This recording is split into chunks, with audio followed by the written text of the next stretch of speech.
95% of what people say about body language is bullshit. People don't lie and scratch their nose. These people are just absolutely ridiculous. People have this fantasy view of what poker actually is, that it's like mind games. When people talk to me, they're like, body language, like you must be so good at poker. The game at the end of the day is about computation, it's about strategy. The human side of poker is all about all the things that people are terrible at. This is Blake Eastman, nonverbal expert and psychology professor, who conducted the largest behavioral study ever performed on poker players. People want to be perceived as X, and they over-calibrate for it, and then they're not perceived as that. Like trying to be funny and being funny. And that is the skill set that people suck at. So the easiest way to deal with all of this is just to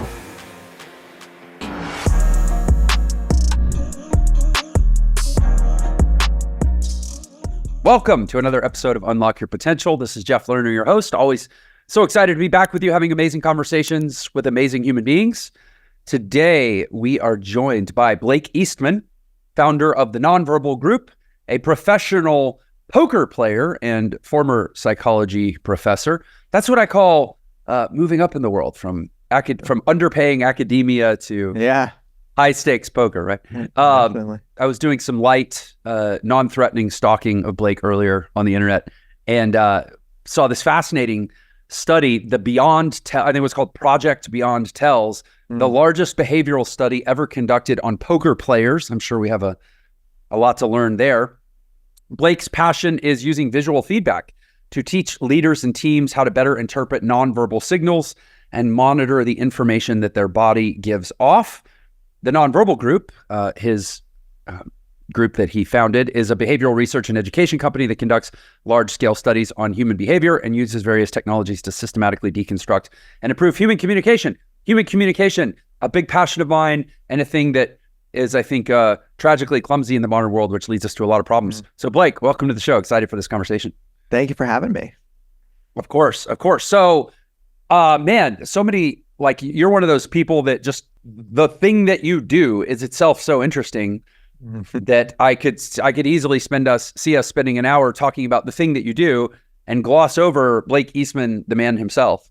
But I'm actually always very interested, and it's kind of a part of the zeitgeist of this show that it's like great doings are driven by interesting beings. And so I'd like to get to know Blake a little before we get into all the stuff that you do. So can you walk us back?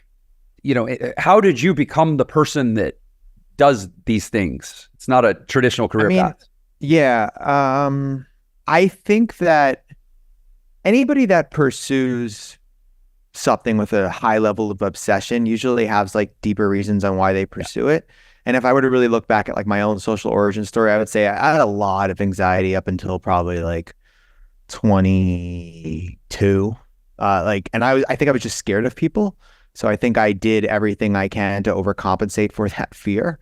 Like if I were to really look back at it, I'm almost 39. So if I were to really look back, that would be probably the through line. So like when I was younger, from a very young age, I could find myself like sort of just looking at people as a method for calming myself down, like just being hyper aware of my surroundings, hyper aware of others.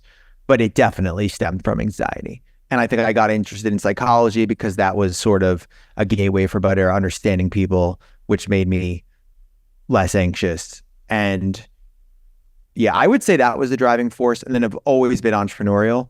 So I've always been, I only had one job in my entire life. And when I like made tie-dye t-shirts when I was like 12 to 16, like worked in pretty much like a sweatshop, almost making tie-dye t-shirts.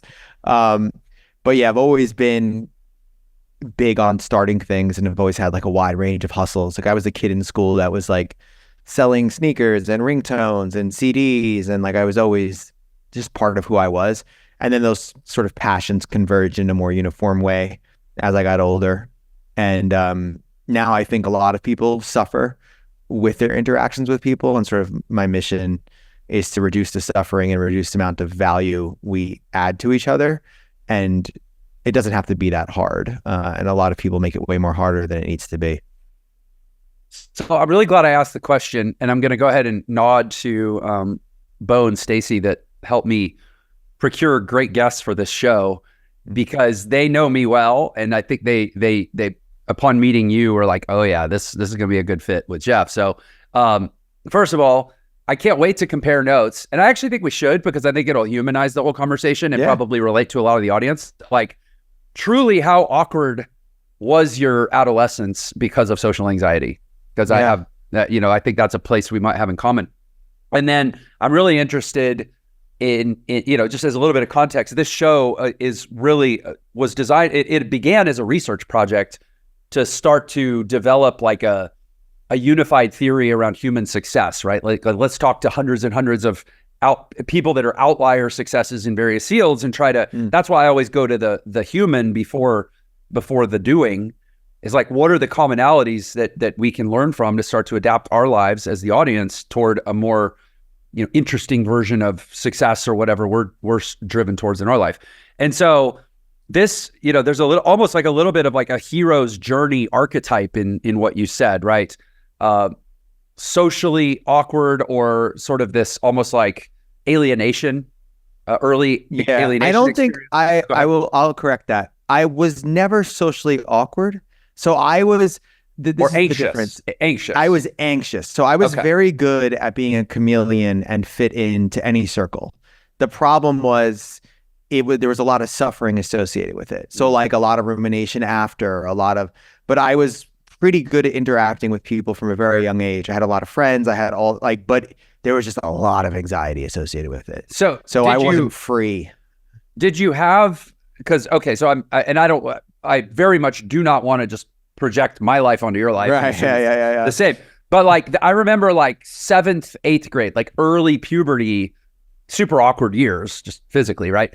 And like having such social paralysis that like my least favorite period of the day was going to lunch in the cafeteria, because I was going to have to walk across the cafeteria in front of my peers, like holding a tray. And just that itself was, I don't know how to describe it. It was like, I would have like out of body terror. Yeah. But then I because I'm intelligent and like you, I noticed like, okay, human interaction is like this game that I could theoretically learn the rules of. And so I started sort of like cognitively assimilating how to be better with people. And I got, and I guess like yourself, I got to where, and again, I don't want to project, but I got to where I was very good at it, and I had friends and life seemed navigable, but I always felt really uncomfortable about it until much more recently. So does that more comport with kind of what you're describing? Similar, but lunch was my favorite part of school. Okay. So like, I think what happened was I found solace in connecting. So like, I went to school in New York City public school, like not horrible, but we had metal detectors kind of thing, right? So it wasn't, it was a couple gangs and things like that, but not like mid-America bullies. Like there was no bully in our school. It's just not how it worked. But I loved that I was able to go to every single table. Like I remember like I was a big gambler back then, so I would like be playing crazy eights or spades or whatever, and then I would go to like the Magic the Gathering, and then I'd be with the basketball people, and then I'd be with like the kind of rough crowd, and I liked that I was able to bounce around, but I was just always in my own head about things, like thinking something bad would happen because of something that I said, or and the truth is it gave me an incredible skill set, but it also created just so much suffering, and the anxiety would go away when I interacted. So it was always, there'd be more anxiety prior to. So like walking up to a group, anxiety, but as soon as I'm in the conversation, it's gone. So it was just this sort of seesaw effect for me where it was like anxious, not anxious, but very similar. I mean, I think everybody is going to experience a certain level of social anxiety and fear, and all these things are just so normal and common at that age when you just have no idea what you're doing in a lot of regards. Right. So it's just the pathway to that. It's so unique and special. I mean, I am the person I am today because of those experiences. Well, so when I described it as like a hero's journey archetype, and I'm not an expert on, narrative theory, but, thinking, again, from my experience on this show, I think this is episode 350 or somewhere close to that. A lot of conversations with people, and I always kind of go this way of like, let's start at the beginning. And what I've pulled out is this, call it the entrepreneur archetype of the heroic concept, is that, like you described, we have this suffering, some sort of suffering at some point in our life.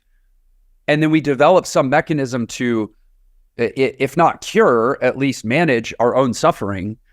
And then with a certain number of other factors at a later stage of life, we end up synthesizing our own process of relieving our own suffering, or managing it at least, and turning it into something that can be assistive to not only ourselves as we were 30 years ago or however much, but also others who perhaps have similar or related challenges. And that's basically the formula for great inspired sort of founder-led entrepreneurship. Yeah, really. Definitely. Because otherwise, solving your own problem. Yeah, otherwise, honestly, why the hell are we going to work as hard as you have to work in order to bring something novel to the world, right? Unless you're really attached to it. So, okay, so that's super cool.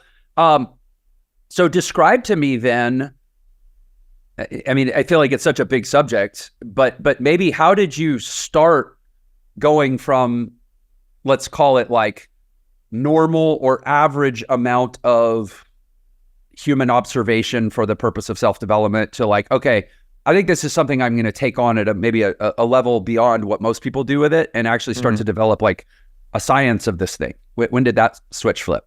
I would say 22 or 23. Like I remember I was actually, no, maybe even earlier, maybe like 21. So long story short, I got a little frustrated with doing academic research because there was like so much red tape. So I wanted to do this study. I mean, I don't want to go into the nuance of this too much, but I wanted to do this study where I evaluated the adherence to like certain forensic guidelines in psychological expert testimony. I wanted to do this like thing. I thought it was a really good idea. And I wanted to do it. And the department at the time said that I needed to get a grant in order to do it. And I was like, I don't need a grant. Like I'll pay cash. Like we had to buy the transcripts from stenographers. It was like $6,000 or something like that. And they're like, you can't do that. Like you have to go through the process. And I just found that like so dumb. I was like, if I have the money and I want to do something, why can't I just do it? And why can't you approve it? And I think that was the first sort of, the process of doing academic research. It has a lot of constraints. It's got a lot of people involved. There's some things that are good, like IRBs, and there's some things that are not, like grant writing and all this. So once I started making money playing poker, I just wanted to do it myself. And the first study was, I think it was 2006 or 8. I got actually figured out, but I rented out a restaurant in New York City and I put people on first dates. I called it like the first date files or first date experiment. And basically I set up dates and recorded people from multiple angles on dates. And then after asked, like, did they like it? Did they not like it? Like what was going on, both dynamics. And that was the first time that I like did my first study. And it was like fully funded by me. And we deconstructed the video, looked for patterns in video. And it was like kind of the beginning of that. Yeah. And that was like 16, 17 years ago. Okay, so 22 years old. There's so much in what you said. Particularly, I'm resisting my temptation to latch on to the frustration with academia, because I think that's actually such a relevant subject right now. I think academia has like a pretty pernicious function right now in contaminating our whole world. So I'm wanting to seize on that, but I'm gonna breathe, Jeff. I'm gonna move past it. It's not just bash academia for the next 40 minutes, but yeah, no. But I hear you. I totally hear you. And there's a lot of other people that, frankly, right now are leaving academia, and it really does come down to resources. I mean, it's such a perfect example of like, well, I can because I have $6,000. Like $6,000 should not be the reason that brilliant people are stuck inside the cloisters of academia and limited in what they can do with their entirety of their lives, but they don't happen to be a professional poker player who has an extra $6,000 laying around. They're beholden to the tenure track, and thus their whole life is like limited. It's actually kind of madness if you think about it. But anyway, like I said, I digress. I'm now doing what I said I wasn't going to do. But so what did you take away from that first experiment that made you go, okay, there's something here. I'm gonna compound on this now for my life track. I mean, so I did that first one, and what was interesting is the people that were more socially aware tended to have better dates. So it's like we did, I think it was 11 dates total. Each were like between 30 and 45 minutes. And what's so funny is like we sort of defined the success of a date based on if one person and the other person both want to have a second date. So like if the man liked the woman, but the woman didn't like the man, like technically not a successful date in the sense that it didn't progress, right? It's hard to, these are not easy things to measure. But what was interesting is one of the dates that I eventually showed people thought it was awkward. People thought they shouldn't have been talking about topics. Like all these, like, you shouldn't do this. And that was the most successful date. Like they went on like 2 or 3 dates after. And I'm not sure if anything came of it. I should probably reach out at some point. And it was like, oh, wow, because they were both adaptive. They were both dynamic. And it's not just this like ruled playbook, and human behavior is a lot more robust. And then, then I basically, if I really look at it, Groupon and Living Social, do you remember those sites? They're still around, but they're kind of a little bit more trash now. But back in the day in New York City, Groupon and Living Social were these really cool platforms where one email would go out to like 800,000 New Yorkers. And it's like, hey, there's this offer. And at the time I had, I was playing some big games in New York, and I realized that like I was making a lot of money playing poker, and then I was teaching psychology. And like at CUNY, you make like, I don't know, it's like 70 an hour or something like that. And I was like, I could make way more money like sort of teaching for myself. So I started this company called School of Cards, which was just teaching people how to play poker. It was like the first brick and mortar poker school in the country.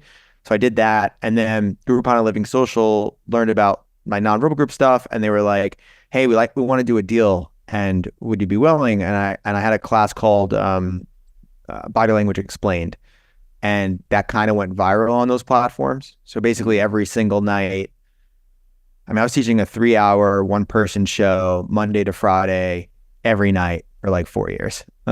So that led to a lot of my consulting and future studies and everything. So but that was like the lever that was like, whoop, and just really dynamically shifted everything for me. When did you start playing poker? You said you did that back in grade school. I started playing poker I started playing poker seriously at 17. I didn't turn it into something that was actually like a source of revenue for me for quite a bit of time. So I would say like it took me 3 years and a lot of volatility for it to become stable. Poker is a whole other thing. Like stability in poker is a very relative thing. And when I say like sort of stable, but also there was like a transformation happening in poker where I was learning to play from the online players that were considerably better than the live players. So like the gap in if I were to look back at my game when I was 21 now, like I wouldn't consider myself to be a good poker player. I was very good at like knowing what games I have an edge in, and I was good at game selection. So I was able to put myself in games where the gap between my skill was so dramatic that I would just do quite well in. And I was basically like teaching and playing poker full time from like 21 to like 24, like that 3-year period. Even though I had the company, it wasn't really making any money. I was like self-funding it. And then everything sort of transitioned in like 24, 25 years old. I started like saying like, all right, poker is great and I love this game and I still love it, but it's just time arbitrage. Like my hourly rate over a large period of time is X. Like I'm not really building a business. And I play with people that like, I can lose 25K in a night, and that was like not a good night at that age. I was like, oh my God, where these people could lose 25K every single night. And I was just like, who's really winning here? So that kind of got me more focused on business. Okay. So indulge me. Let's give ourselves guardrails. 5-ish minutes. I'm already fudging on the guardrails. I want to indulge me to just ask you questions about poker, because I know I'm not the only, and I suspect it's more males than females, and that might be a sexist assumption, but that have these fantasies of like, woulda, coulda, shoulda been a professional poker player. Like I've talked to so many people, because it's like, it almost seems like a glitch in the matrix. It's like this thing you can do that, creates a totally different path than most people.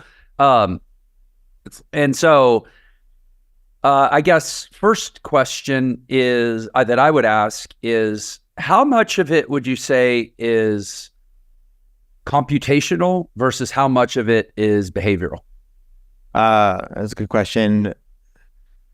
I would say 90% computational, 10% behavioral if you had to do it that way. Okay, so people make this assumption. And that's what's interesting is like when people talk to me, they're like, oh, like body language, like you must be so good at poker. Like the truth is when I was playing professional poker, I didn't look at anyone. It was all, wasn't paying attention to behavior. It sounds cool, like part of my story, but I didn't do the study on poker players until like 4 years after I started playing professionally. So the game at the end of the day, it's about computation, it's about strategy, it's about all these, it's a beautiful blend of things. The human side of poker is all about self-regulation and all the things that people are terrible at. So, and you know, if some of you would have said, could I have made it as a poker player or not? The thing that really, it's the time period.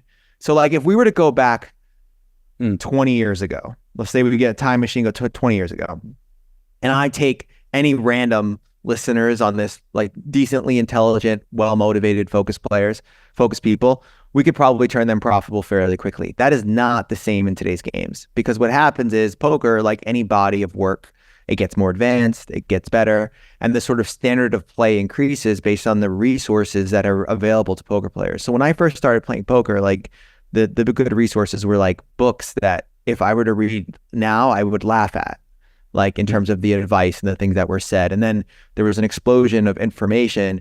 So it's a game that's, poker's such an incredible game because it's so basic and so complex.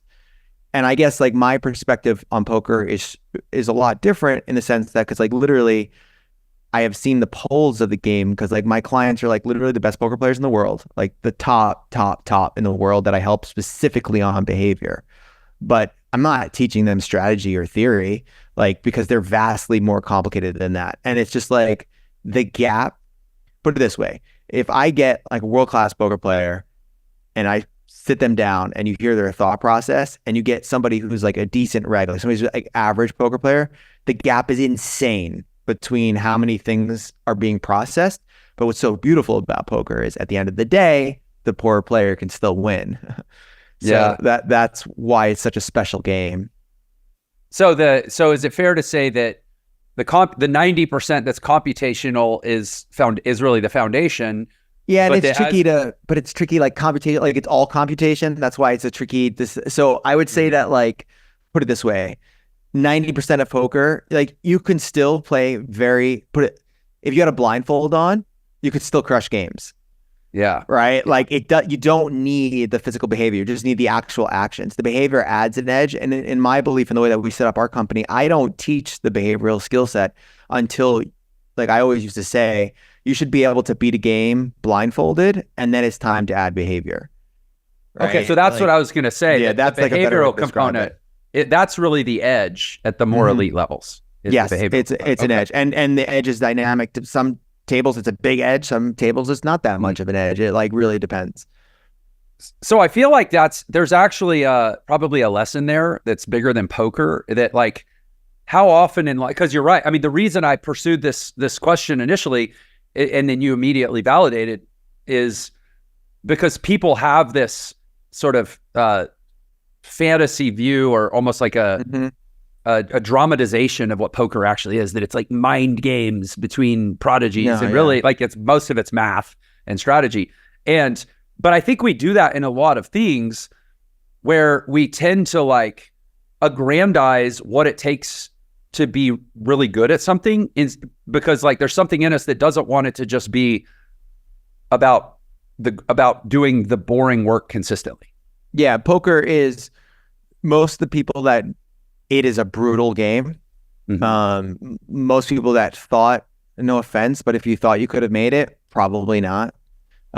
It's such a hard game. There's not many things in life that have feedback loop structures where you can do the right thing and not be rewarded for it. Poker is. It can be a very lonely game, and we idolize listen, I know people that have, not naming any names here, but like I know people that have tens of millions of dollars to their names and winnings, that literally like 2 weeks ago were like, hey man, can you spot me like 50K?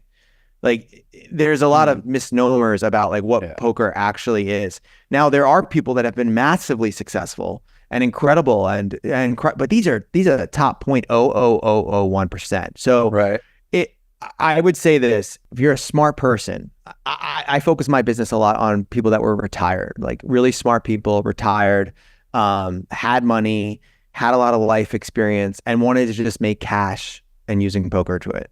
And it was very achievable after a decent amount of time to make like $50 an hour at 2.5, playing 20 hours a week, which is like, $50K extra a year. Like that's a very attainable, reasonable thing. But these people that think that they're going to get into this game and make tens of millions they're delusional. Like they have no idea how hard it actually is, right? So that's it's important for anybody in the poker space to sort of communicate that and not sell this dream. And I'm saying that as a professional, not as a recreational player. As a recreational player, it's completely different. Yeah, you can go take 10K, play in the main event, make it to day 6. It feels amazing, or win or whatever. But as a profession, as your sole income coming from poker, I believe that most people are not built for it. Yeah. So there's like 3 or 4 people in my life that I'm saying this because when this episode publishes, there's 3 or 4 people in my life I'm going to go tell, hey, you need to go watch this episode that I just did with Blake Eastman, because he's going to say some stuff to you that you'll take from him that you won't take from me. Yeah. That might alter some of your life choices. And so now I'm just saying, hi guys, because they're going to be here listening. And then also like the people that, honestly hear it and go like, fuck this guy. I'm going to study my ass off. I'm going to they do well too. It just requires a lot of off-table work. People don't understand that. It's like your real profession. It's like, people just think you sit down at a table and make tons of money. It doesn't work like that. You got to be in sims. You have a community of people that you share hands with. You got to work on so many aspects of yourself to be good at this game in 2024. In 20 years ago, different beast. But like the gap, people are a lot better than they used to be. I'll just put it that way. Okay. Good. Cool. Reminds me of when I was 17 and I decided I wanted to drop out of high school and become a self-taught jazz musician. And I went to the piano faculty at the University of Houston where I lived and said, I'm a high school dropout. And I just started teaching myself to play the piano, and I'd really like to be very serious about it. Is there any chance you'd let me in and teach me? And they all laughed at me.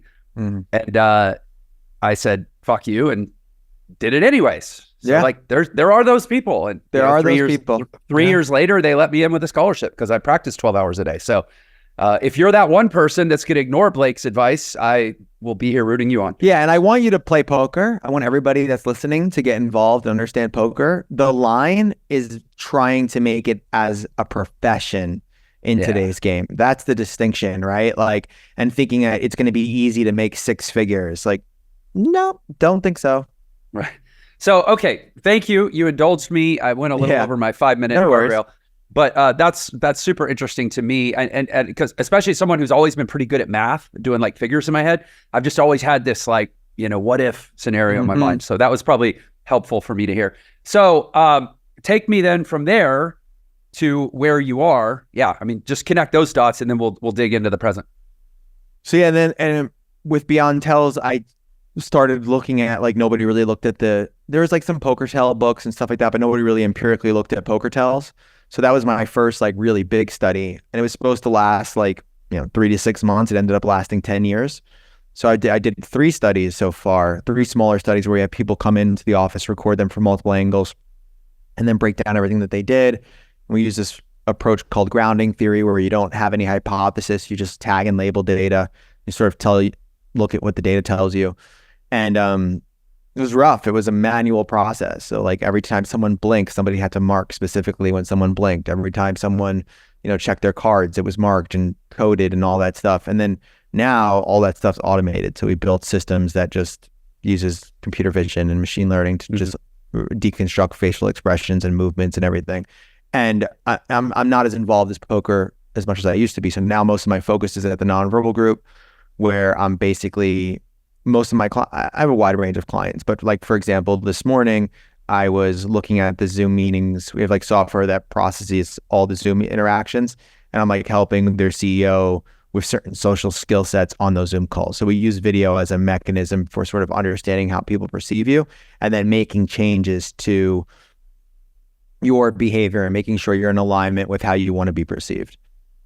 Okay, amazing. I'm gonna like triple click on what you just said, because I am the CEO of a remote company who primarily interacts with the team through Zoom. So yeah, I mean, dare I ask, what was the guidance on this morning's meeting? Because I'd love to get it too.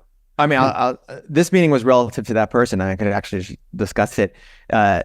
This particular CEO has created an environment in which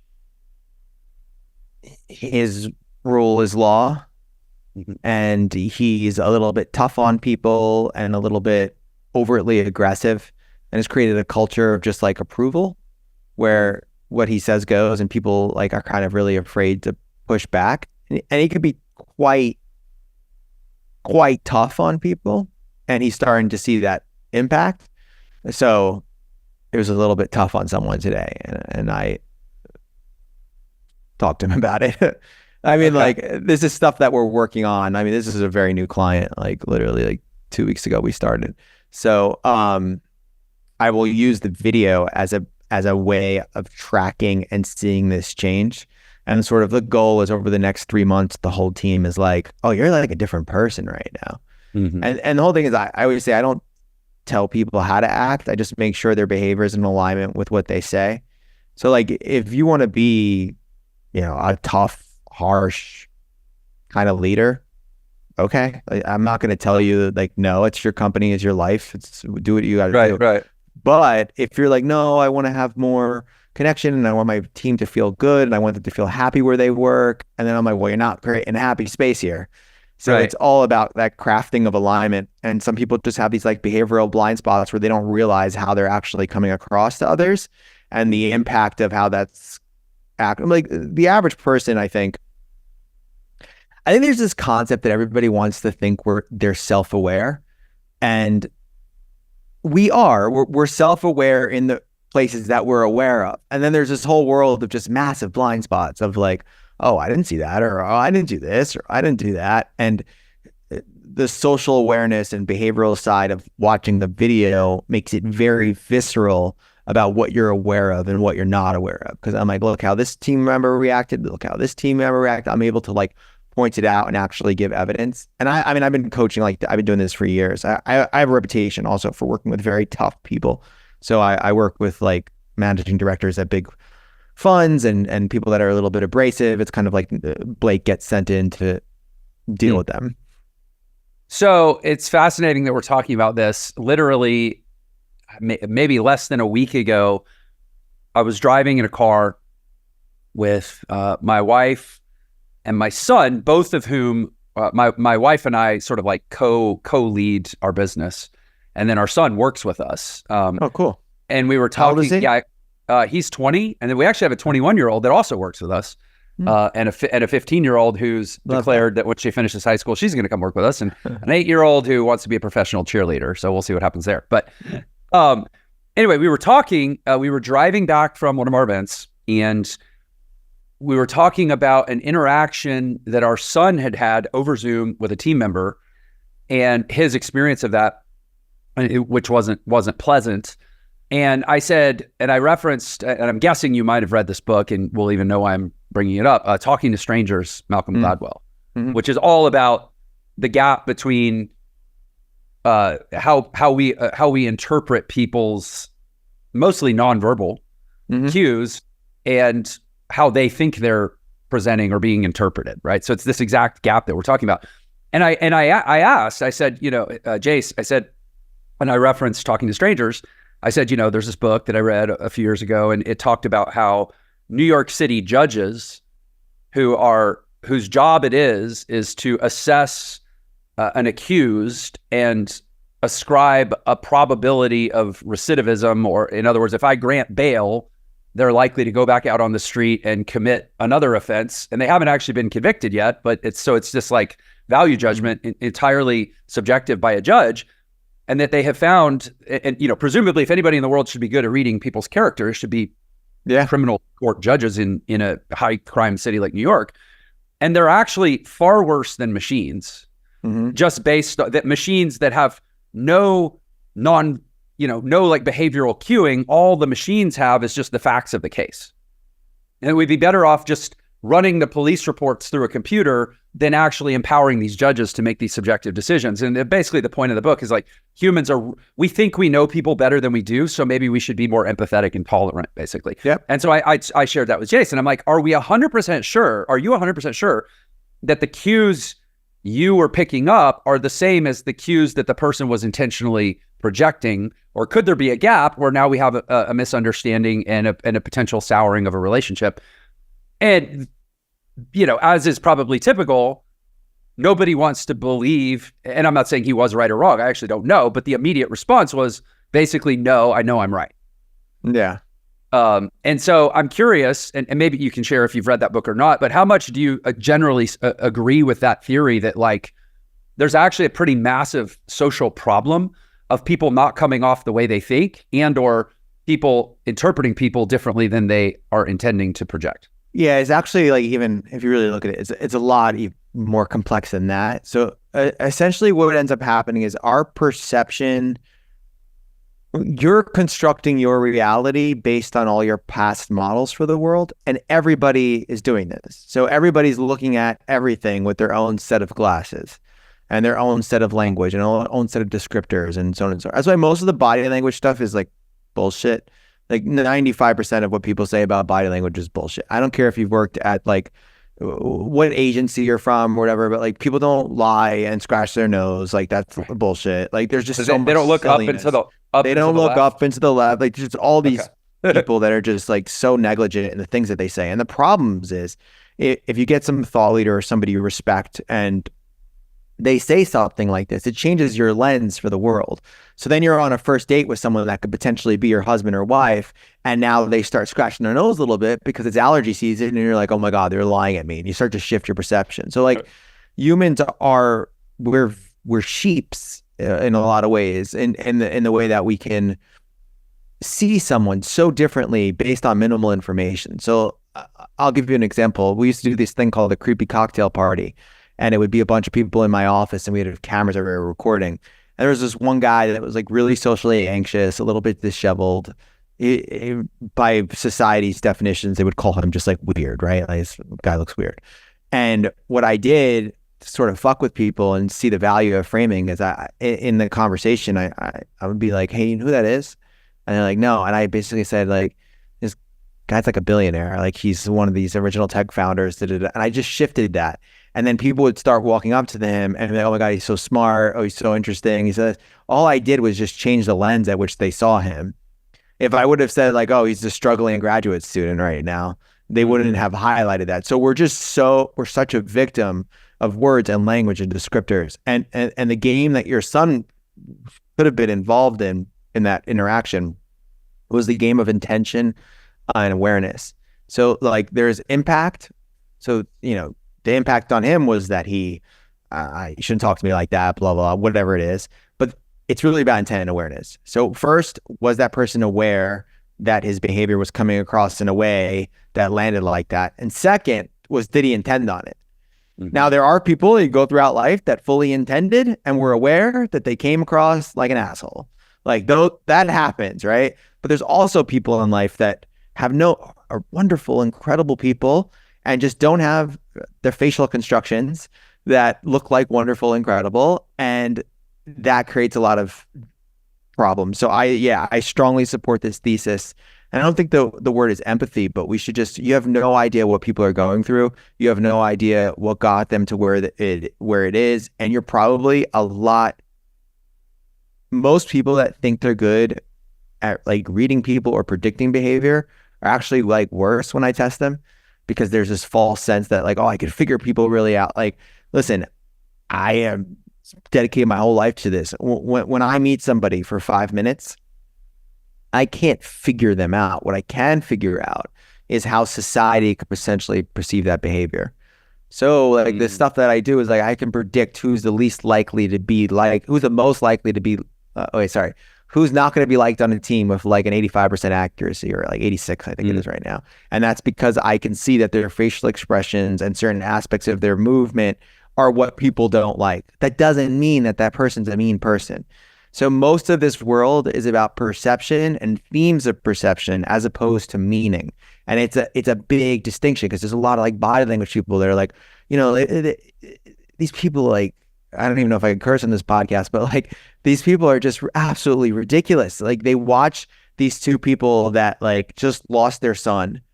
And they're like, oh, you see, that behavior is hiding something. And I'm like, how would you even know what you would look like when you lost your own child? Right. Like, and that's what we do. We're just meaning making machines. So I'm so glad you said that. Cause immediately like the court TV pundits. They're guilty for sure because they blink. Because of a micro expression or some nonsense. I think about this all the time when I watch like true crime stuff. I have, because I actually have a pretty, like I don't know if there's a type of a classification for this, but I'm extremely, I think it's just an intention or a focus.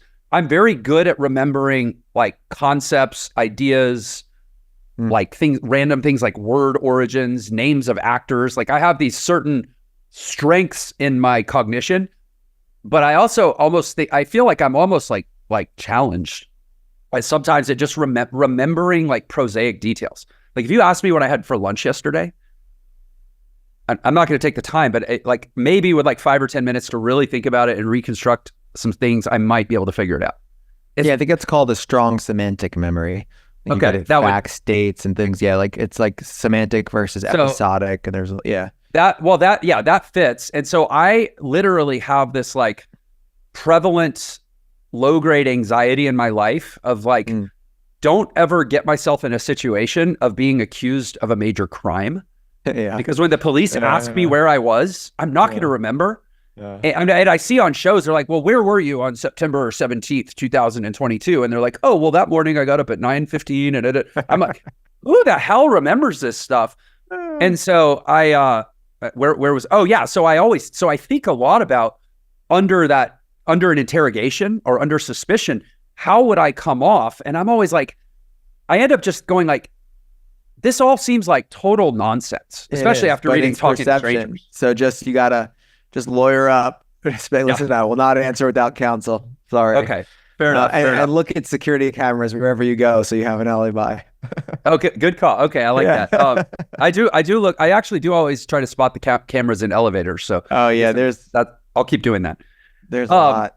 Okay, so then I actually love. It kind of reminds me of Socrates' dictum that like the more I know, the more I know I don't know, and that like for you, the more you learn about human behavior, the more you learn that like you actually never know what a person's really thinking or intending. But you're learning how to interpret how that person's going to be perceived. Yeah, and also if you come from a place of snap judgments and really trying to you won't learn anything because you made a decision about that person in the first 30 seconds. So like if I meet someone and I'm like, oh, this person is blah, blah, blah, blah, blah, it skews the entire interaction. So you have to, like I use the distinction of like noticing. It's about noticing, not making meaning. So sometimes I'm like, I'll notice that person's a little short with me. I'll notice that person's a little this, a little that. And then my goal or my objective is to get at the reason why, to build context. So you could understand and you could read people, and read's a bad word. You can sort of predict people or predict behaviors with a higher level of accuracy, the more context you have. And just movement is one channel of context. Like there's so much greater levels of context that allow you to truly see someone and get to understand them as people. And that is the skill set that people suck at, right? People are better at making the fast, quick decisions, not sitting back, not challenging their perception, not being willing to maybe say, I just caught this person on a bad day and all that stuff. And there's probably like some evolutionary reasons on why, right? Like adaptively, it's very good to look at someone and go threat, not threat. Right. I can understand that. But like in this highly socialized world, it's like, most people that you're talking to, like, put it this way. If all of a sudden you take a 20-year-old guy and he's on a date with a girl and he's a little anxious and she's giving every sign in the world that she likes him and he has no idea. He's like, I don't know. Does she like me? Does she not like me? Like, what is going on? That's one construct. In the same moment, if somebody walks into that room that looks like a threat, both of them could instantly see it. Right. Like if their face is moving in a really aggressive tone. So we have an adaptive sort of way of perceiving threats probably at a higher level than we do various little small social dynamics. And the last thing about that point is like people think reading body language is like, or reading behavior. I hate the term body language, but like, because it's not a language. If it was a language, everything would mean the same thing and could be translated, but it's not. Like this means different things in the world, right? But what people don't get is behavior is surrounded by invisible context. So for example, like there is some invisible rule book about how we should show up on this podcast after how all of them should do it, right? Like, like, oh, I should do this or I should do that. Like that's not written anywhere. And sometimes people are reacting to this invisible world and it's not about you, it's about the invisible world. So like, I don't know, I could be looking over there because someone's calling me with doctor results or something like that. And you think, oh, he's not interested. Like that's kind of what's going on. So you got to get outside yourself and see the bigger picture of interactions in order to predict them with a greater level of accuracy. So this is so interesting. So it seems like maybe one distinction we should make in our minds is give ourselves a little more permission to be sort of binarily interpretive around aggression, because aggression has a different that's actually a good, you know what I mean? Because the ability to read aggression has a different risk profile than the ability to read virtually anything else. And so it's like it's better. It's a little better to err on the side of caution with that than everything else, if that's what I tell this story, right? So me and my wife are driving from Las Vegas to Austin, and on the way there, we pull into this like kind of sketch gas station to go to the bathroom and get water, right? And it's like the middle of the summer, and this guy walks in a giant jacket, and he's just looks sketchy. And I tell my wife, I look at her and she knows that, like, my wife's got a high level awareness too, but we don't mess with threat. Like we just avoid it at any cost. I just think it's just, why wouldn't you? So I look at her, I was like, put it down, let's go. And she's like, why? And I was like, I look over and she's like, okay. So we walk out. We get in the car, we leave. And then, like we get to Texas, everything's fine. But like 2 weeks later, I was reading that somebody like robbed a store, and it was that store kind of thing, right? So this didn't happen. So let me explain. So that exact story happened, but nobody robbed any store. Everything was fine. But I tell that on stage as the joke to show like that's how people's perception works. Like everything about me would want to know that I spotted the person that could potentially be a threat, and look at me and I'm so cool. But the truth is, leaving was the right decision, regardless of the fact whether or not it was robbed or not, right? Because if there was a 0.0001% chance that I'd be in a situation where I might have to harm someone else or someone could harm me or my wife, like I want to avoid that at all costs. So it's kind of what you said, right? Like there are certain dynamics, I like the way you said it, where, if you think someone looks sketchy and you're in a parking lot, like get the hell out of there. But if you're having a conversation in a safe place at a dinner with somebody you just met that's not going to stab you with a knife, you should probably be a little bit less judgmental, right? Like I really like that distinction that you just made. I think it's important, and that's like I have friends in special forces and stuff that they over-index, like they walk into my house and they're like looking around everywhere. I'm like, dude, relax, like we're good. It's like it's a different thing, but their whole world is threat assessment. That's their lens for life. Everybody has different lenses. Some entrepreneurs see money, everywhere they look, they see opportunity. They see this. Some people see destruction. Some people see beauty. It's all in the eye of the beholder.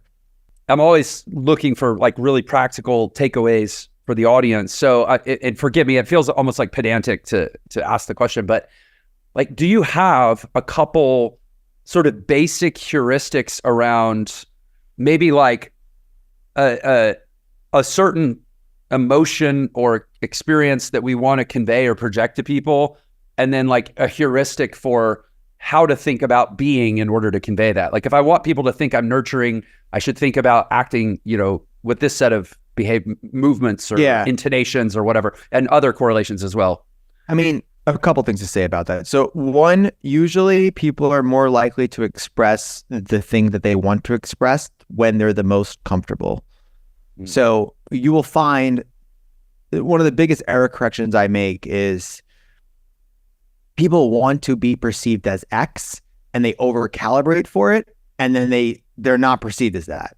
So like somebody that wants, it's like a difference between like trying to be funny and being funny. Like the person that's trying to be funny just throwing inappropriate jokes every second, and the person that's being funny, it just has that sort of casual thing. So I think for most people's communication, your basis and what you really want to understand is how do you communicate when you are the most comfortable? Like when you're talking to your friends or families and you're really excited and passionate about that. Like that's the base that you want to build upon. All right. Like you don't want to go the other way. And the second hack is like the behavioral stuff takes video and it takes awareness. So that's so interesting. Like my advice for people is relative to the person. So if we took 100 of you listening to this right now, put you in a room, and every single one of them is like, Blake, I'm trying to build more assertion in my communication. My recommendations, there would be overlap, but it would be different. It would be like, okay, this person, you have too much assertion, or you, I want you to speak 20% louder, or you this, because we're all so different and our capabilities and capacities are different as well. So the truth is the easiest way to hedge all this stuff is language. So the easiest way to deal with all of this is just to give more context. So you could say to your team, like, listen, I mean, it's just such a simple thing, right? Hey, everyone, I know it's a little bit weird, but I've been told that I'm a little bit too assertive and I'm trying to come across like X, Y, and Z. So I want you to understand that like that's the easiest way, but people don't communicate. They don't use the greatest thing that humans ever created was language, and they just don't use it. It's like kind of comical. And it's interesting. The greatest, I agree, language, and there's a neurological support for this, that it's really the fundamental differentiator of humans, even at the level of like the shape of our skull, which correlates to like the duration of our gestation in the womb and why human childbirth is the way it is. Like it's all so that we can have language.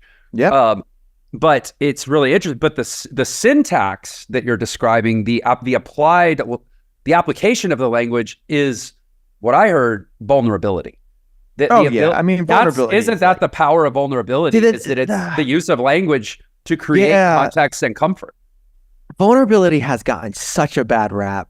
It's it is the most powerful tool, but what people think vulnerability is not what vulnerability is. So vulnerability is you can be vulnerable and connect with people as long as you're not. Because I've seen people saying, I'm just being vulnerable, and they shoot themselves in the foot. Because they're not. They're like showing that they have a lot of stuff. So for example, like I could share anything about my life in this podcast, come across vulnerable. Like I could tell you that, I don't know what, like I don't have any problem with being vulnerable. That's why it's like, you could ask me anything you want to answer it. But if I get weird about it, it doesn't work. So if I powerfully tell you a story about like, listen, entrepreneur, I've been through every up and down. I remember vividly IRS coming after me and being like $750,000 and dealing with all this IRS issue and I could tell that whole story. And it could, any one of you who have IRS problems, I instantly connect. But if I shift it and go, Jeff, I don't really know what I'm going to do, man. Like, I'm just being honest here. Like, I'm in a really, really, really terrible spot. Like, that hurts my credibility, right? Yeah. Like, this happened 7 years ago, but think about it. You'd be like, yeah, that dude's got some stuff, but he also has got to fix up his finances a little bit here, right? So there's a way of being vulnerable and not pathetic, right? So, okay, so that's kind of the line. Can I seize on this? Because in that case, you had a contrast of time that, the more water runs under the bridge, the safer it is to talk about certain things, right? That might. Oh no, I talked about it immediately. I told every client the day it happened. Yeah. So talk to me then about the distinction in presenting something that's vulnerable and present in a way that feels safe versus a way that feels uncomfortable. Great question. So while I was going through all that, it was the way that I was showing up that I was proud of. So and what started happening is like, I remember when it first happened, oh man, I was at this dinner. So I'm at this dinner, like entrepreneurial. and everyone around it's like 8 of us. And there was a guy sitting to my right. This is literally 3 weeks after it happened. And basically, like a dumb entrepreneur, I was like, next year I'm going to figure out my taxes. And I kept delaying. And finally, if you keep doing that, the IRS goes, hey, we're going to file your taxes for you. Right. And it was honestly the best thing that ever happened to me. It got me. I was grateful for the IRS. They just did it 2 days before Christmas, which wasn't the best timing. But I'm sitting next to this guy, and we were asking, like, what do you do? And he's like, I'm the guy that if you were in a ton of tax debt, you come to me. Mm-hmm. So I start talking to him about what's going on, and he was like, I told him everything. He's like, it's not a big problem. Like, you'll get it. They'll do this. Worst comes to worst to do a lien, but you could probably delay it. Like, don't worry. And I remember feeling so good after that discussion about being vulnerable. But every time I told the IRS story, every single entrepreneur was like, oh yeah, let me tell you mine.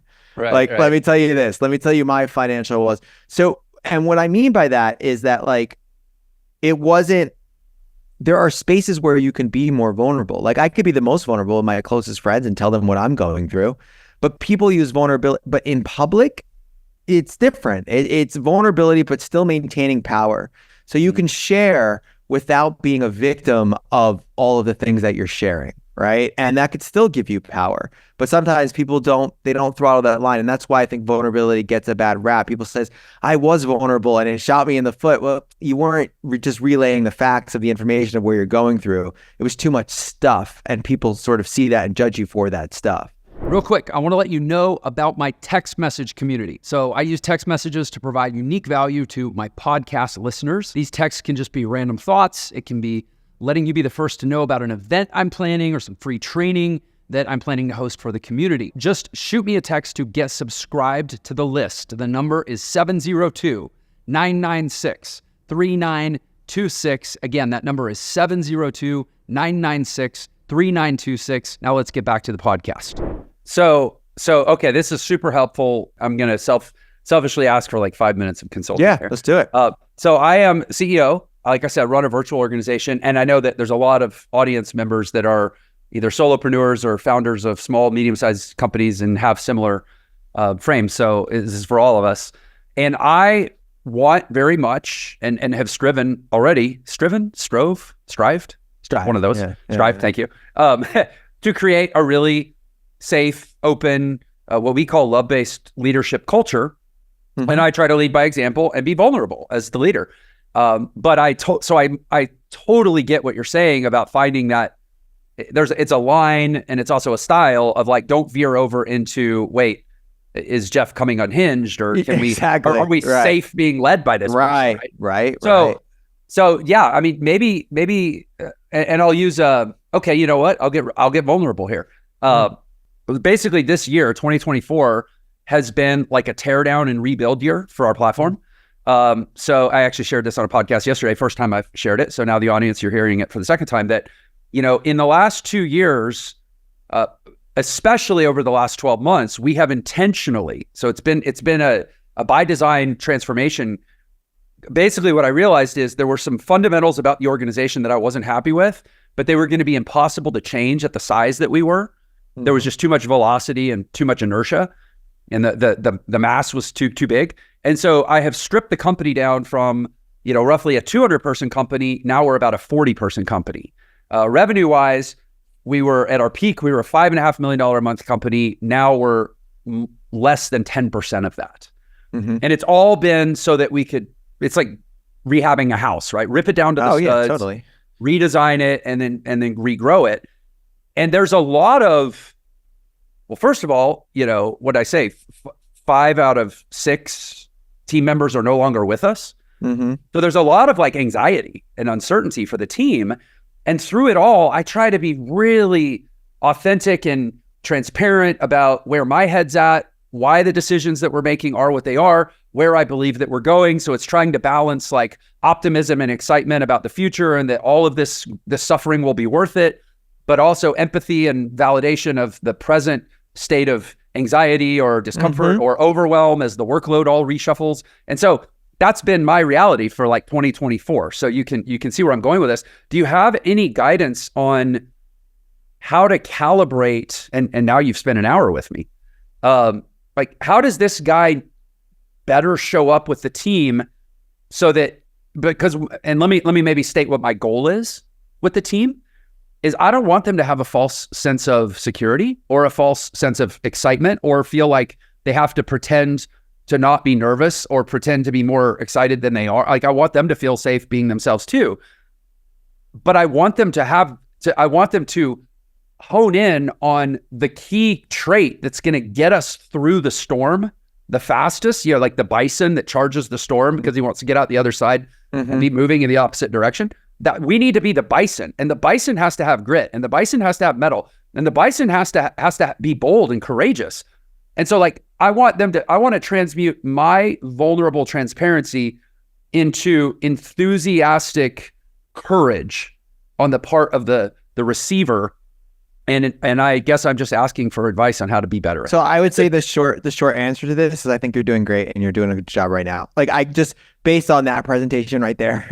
Okay. Well, like, based on your articulation of the dynamics and all those types of things, I think you're doing a great job. I think, I've had things like that go through my organization as well. I think one of the most important things that, entrepreneurs really struggle with, and this is a preference, but I've always liked to deal with reality.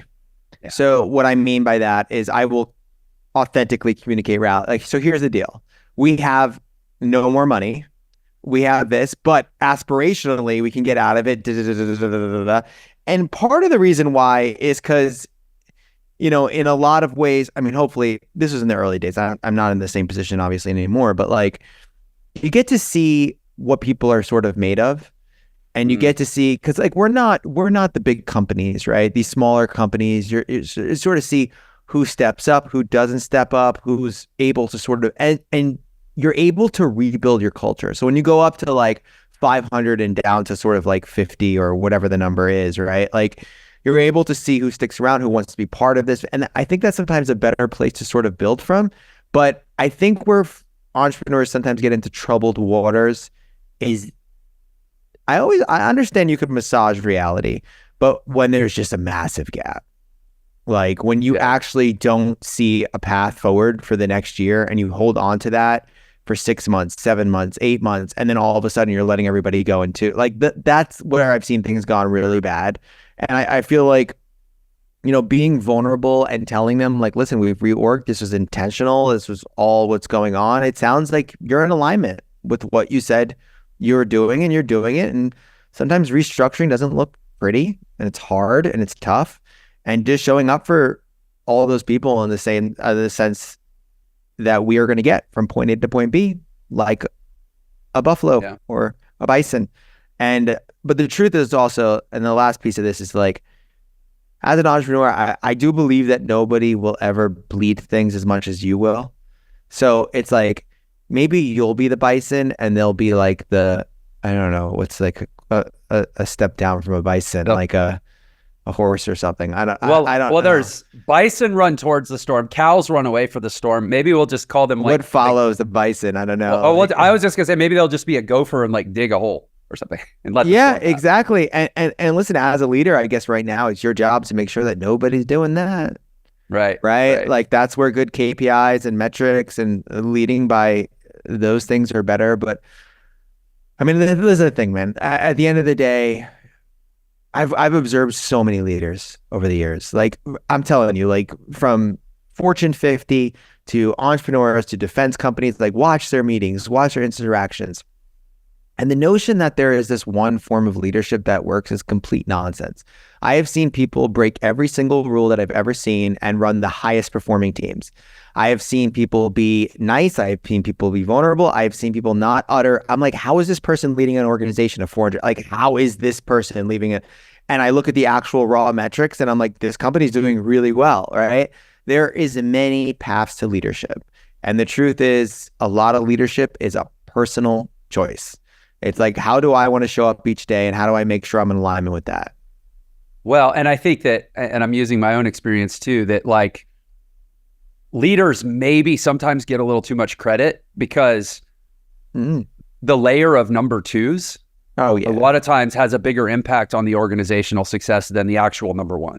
Yeah. And you see these cultures, like, there are some people like, I should blast them on this podcast. Well, and let me say that could be inverted, by the way. It could totally be inverted. And I'm like, I have somebody that always says like, like I'm not smart, but I hire people smarter than me.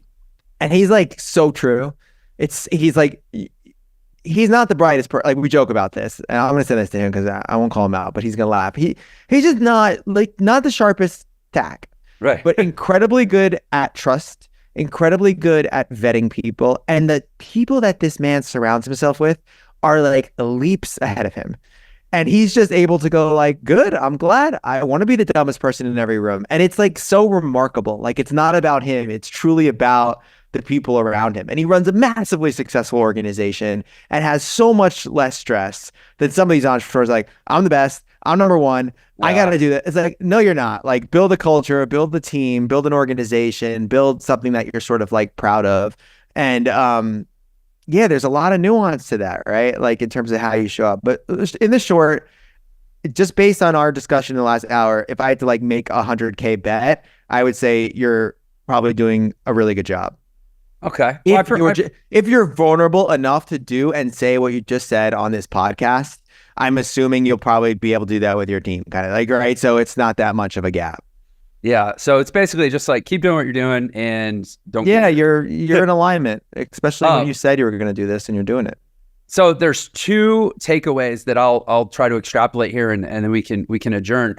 One of the things I heard is as a person is trying to calibrate their own leadership style, using the gentleman that you were just talking about as an example, I think we could get overly focused on how do I want to be to engender the loyalty and the excellence of everyone. Mm-hmm. And it might be a much simpler thing to focus on. You know, Einstein said, always make things as simple as possible, just not any simpler. And say, well, maybe I can just optimize for how to be so that a handful of people that would run the organization really well, that I would be the person that small handful would actually want to work hard for. Yeah. And that's a smaller bite to chew. So that was one takeaway. You seem to agree that might be a good insight. Definitely. And then the other was when you were saying, look, there's no like one size fits all stylistic guidance on how to be effective. But it sounds like the one that was underneath that is that like the more comfortable you can come across, or the more maybe authentic or relaxed, the more genuine. And so there's almost that's almost like a universal language of trust. Oh yeah. From people. And so there's almost like a law of reversed effort component here.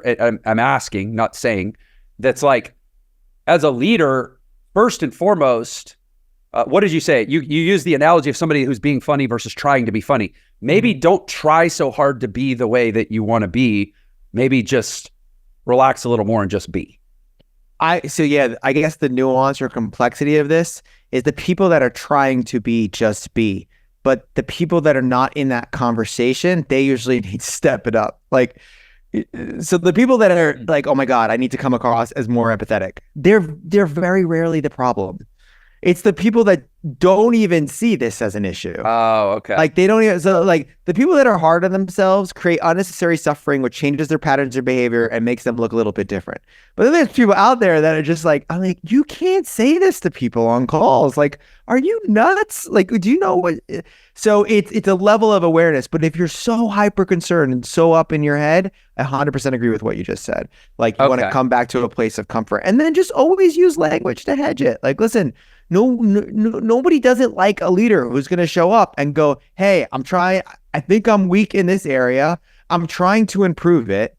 Here's how I'm going about it. Can you hold me to that standard? Like, people are like, no, go screw you. Like, that's not my job. They're going to love it. Like, that's what leadership's about, accountability. It's like, and also that's another thing. Like, last leadership, every leader makes this mistake, and I do it too, but I own it up. I try to own it. I did it in the past. It's very bad when you hold other people to standards that you don't hold to yourself to.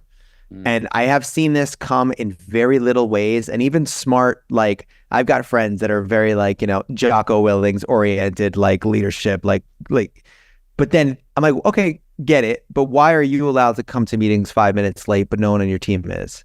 Like, what's up with that? Like you're such a hypocrite when you ream somebody out for coming 5 minutes late, but because you have that permission structure, you're allowed. And what happened, and at the end of the day, trust is not really nonverbal in a lot of ways. It's just the cycles and feedback loops. Like the more cycles you have with someone where you do something you say you would do, trust increases, right? To the point of where it keeps going, and trust someone. So I just really would say whatever your principles are or whatever you say, just make sure that your behaviors align with it, because that's where trust erodes. That honestly might be a really perfect coda here, where we've had all this conversation about, nonverbal and sort of like implied communication and all this stuff. But what you just said is, that's all well and good, but none of that's going to overcome a person who simply just doesn't do what they say they're going to do. And and there's probably only so much damage a person can do with their communication if they always do what they say they're going to do. Exactly. Yeah. I mean, that's kind of it. At the end of the day, I've worked with leaders that like people will say, and we do like 360 assessments. Yeah. And they'll be like, listen, would I want to have him over with my wife and kids for dinner? Definitely not. Do I respect him? Do I trust him? Do I think he's leading us in the right direction? Definitely. Like there is that aspect of leadership too, right? Like you don't always have to be friendly, but I tell you this, the best leaders are aligned. It's that simple. So if you come in, I'll tell you this last story. I once worked with this guy at Amazon who was getting like, Amazon's a pretty tough culture, but like somebody else reached out to me and was like, hey, I think you should work with him. He's really struggling. He's one of our highest performers, but everybody basically hates him. Yeah. And he was really tough on people. And like the average amount of time spent with him was like 18 months before they're like, I'm just quitting. And I had a conversation with him and he was like, we basically built something called a speech. And a speech it's a pre-frame to working with you. So when he first hired people, he would say, listen, I've been told by pretty much everyone that I'm one of the toughest, demanding, and hard-working bosses that they've ever experienced. And I'm going to tell you this. I'm not the kind of boss that's going to be like friendly. I'm not the kind of boss who's going to be like checking in on you. I'm going to push you. I'm going to demand excellence. And I promise you it will be very hard. But I also promise you that after 2 years working with me, I will fundamentally change the trajectory of your life and your career. Like, are you willing to do this? And we put that up front. And then when he's yelling at people, it's happening for them, not to them. Yeah. Wow. And it changes the entire dynamic, entire structure. So I've seen leaders be incredibly, just don't be full of shit. Like if you want to be tough and you want to be hard, I had a conversation with someone where they want to roll a future role in 6 months. And I said, listen, let me tell you the demands of this role.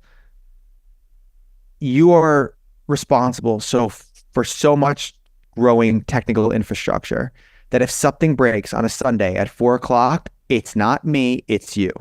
If something breaks at 1 a.m., it's not me, it's not you. You just had your first kid. I don't think, and correct me if I'm wrong, that you want that kind of lifestyle. And he was like, I don't. And I was like, then you don't want this role. Like, let me find someone so that I can be clear. Because if I'm not, then all of a sudden 1 a.m. happens and he's like, I have a kid. I was like, whoa, whoa, whoa, whoa. I know you have a kid. I know you have a family, but you agreed to this. Yeah. Right. So I'm fully aligned as the person, but that's what most CEOs and leaders, they just lie. They say like, oh, this will be 40 hours a week, and it won't be. It's 70. Or, oh, like just get aligned. And that's all people really want. And it cuts through all the communication bullshit, honestly. That's amazing. You're actually inspiring me to have a conversation with the team of like, guys, you all know how it's been. Let's talk about how it is and how it's going to be. Yeah. It's exactly. And what are the timelines? And then sometimes it's like, hey, I thought this was going to be 2 months. It's probably going to be 3.5. Based on all of you, what do you think the timeline is going to be? It's going to be more like 5 months. And I'm like, all right, so what do we need to do to keep this pace for the next 5 months?